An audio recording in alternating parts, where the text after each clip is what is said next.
First, let's set the default measurement parameters by double-tapping the Preset button.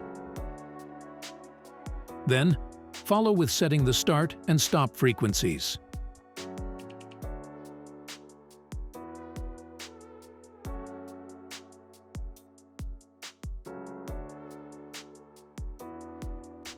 As you can see, the center frequency is automatically adjusted to the center value of the horizontal axis.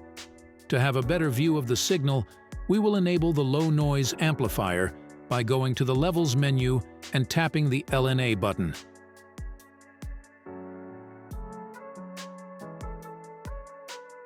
To move the marker, head to the Marker menu. From here, you can enter the exact frequency at which you want to place the marker.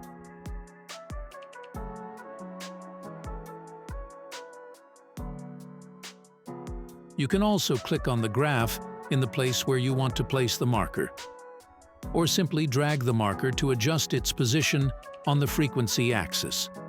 If necessary, you can move the center frequency to the current marker frequency by pressing the Center to Marker button.